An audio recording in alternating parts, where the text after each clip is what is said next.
आज की कहानी रिश्तों की डोर भाग 5। शालिनी पापा सागर का फ़ोन नहीं आया, लगता है उसे बुरा लग गया। हिम्मतलाल जी, बेटी अब मैं क्या कह सकता हूँ, यह तुम दोनों का आपस का मामला है। तभी सुशीला जी किचन से निकलकर आ जाती है। सुशीला जी, बेटी तूने उसे 2 दिन दिए थे, इसका मतलब तो यही है कि वह शादी नहीं करना चाहता। अब तू उसका पीछा छोड़कर आगे बढ़। यह सुनते ही हिम्मतलाल जी को गुस्सा आ गया। वे बोले, हिम्मतलाल जी, किसी किसी किसी की मजबूरी का फ़ायदा उठाना अच्छी बात नहीं है। तुम दोनों माँ बेटी अपनी जिद में यह भी भूल गई कि उसने शालिनी की कितनी मदद की थी जब वह नौकरी के लिए भटक रही थी। शालिनी को कुछ याद आता है। सागर, देखिए मैडम, आपकी क्वालिफ़िकेशन कम है इस जॉब के लिए, हमें एक्सपीरियंस वाला स्टाफ चाहिए। शालिनी, सर एक चांस दे दीजिए, मैं 2 महीने में सारा काम सीख जाऊंगी। सागर, मैडम मैं आपको नहीं रख सकता, आप टारगेट पूरे नहीं कर पाएंगी। यह सुनकर शालिनी रोने लगी। उसे रोता देखकर सागर उसे बाहर ले जाता है। कैंटीन में बैठकर सागर उसे समझाता है कि वह इस जॉब के लायक नहीं है। शालिनी, सर मेरे पापा को बिजनेस में बहुत नुकसान हुआ है, मुझे नौकरी की बहुत सख्त ज़रूरत है। आप कुछ भी करके मुझे यह जॉब दे दीजिए, मैं दिन रात एक करके काम सीख लूँगी। सागर, ठीक है, मैं तुम्हें 1 महीने के लिए रख लेता हूँ, लेकिन तुम्हें ऑफिस से जाने के बाद घर से काम करना होगा, तभी टारगेट पूरे हो पाएंगे और मैं तुम्हें ऑनलाइन गाइड करता रहूँगा। शालिनी, सर मैं आपका एहसान ज़िंदगी भर नहीं भूलूँगी। इस तरह दोनों एक ही कंपनी में जॉब करते करते नज़दीक आ गए। इसके बाद सागर ने दूसरी कंपनी ज्वाइन कर ली और शालिनी को प्रमोशन मिलता रहा। एक पल के लिए ये सारी घटनाएं शालिनी के सामने से गुजर गई। वह कैसे सागर से एक जॉब के लिए भीख मांग रही थी। आज सागर उसका साथ देने के लिए उससे भीख मांग रहा है। हिम्मतलाल जी, बेटी किसी की अच्छाई का यह सिला नहीं देना चाहिए, कुछ तो उसके बारे में सोच। सुशीला जी, समय के साथ आगे बढ़ जाना चाहिए, तू ज़्यादा मत सोच, कनाडा की प्रमोशन ले ले। शालिनी, हाँ ठीक, माँ ठीक है, लेकिन मैं एक बार सागर से मिल लेती हूँ।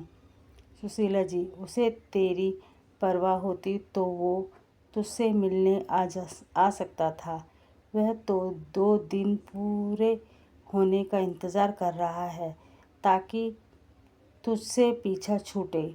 हिम्मतलाल जी, माँ बेटी की बातें सुनकर दुखी मन से घर से बाहर चले गए। इसी तरह 2 दिन और बीत गए।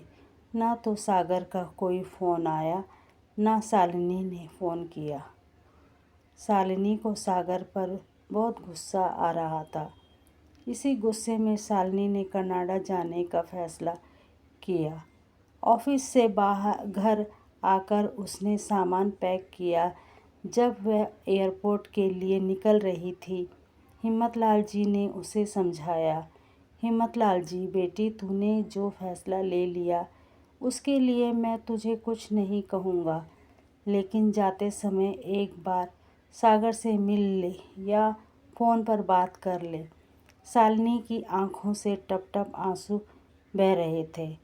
शालिनी, नहीं पापा, उसने एक बार भी मेरे से बात नहीं की, अब मैं उससे कभी बात नहीं करूँगी। यह कहकर वह एयरपोर्ट के लिए निकल गई।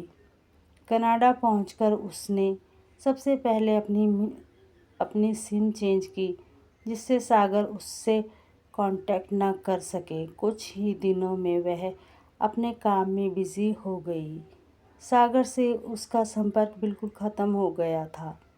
उसे आज़ादी सी महसूस हो रही थी, लेकिन शाम के समय उसे कभी कभी सागर के साथ बिताए लम्हे याद आते तो उसकी आंखों में आंसू बहने लगते थे। शालिनी को कनाडा गए 6 महीने बीत गए। इस बीच उसे सागर की कोई खबर नहीं मिली। एक दिन वह ऑफिस से घर आई, खाना खाकर सोने जा रही थी, तभी हिम्मतलाल जी का फ़ोन आया। हिम्मतलाल जी, बेटी कैसी हैं? कई दिन से फ़ोन पर बात नहीं हुई। शालिनी, पापा मैं बिल्कुल ठीक हूँ, आप कैसे हैं? हिम्मतलाल जी, मैं ठीक हूँ, ये ले काव्या से बात कर।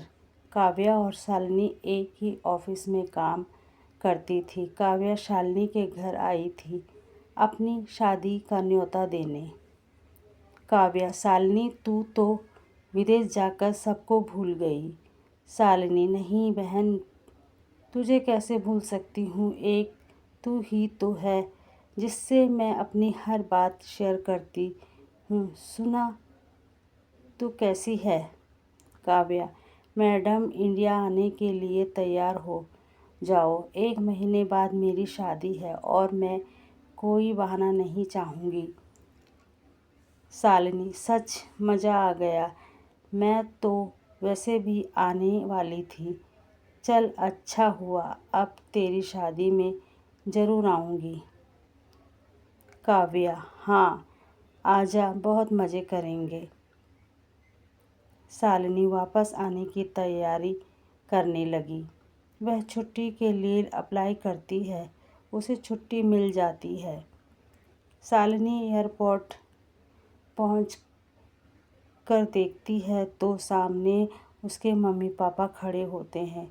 इतने दिनों बाद किसी अपने को देखकर उसकी आंखें छलक जाती हैं। वह दौड़कर उनके गले लग जाती है।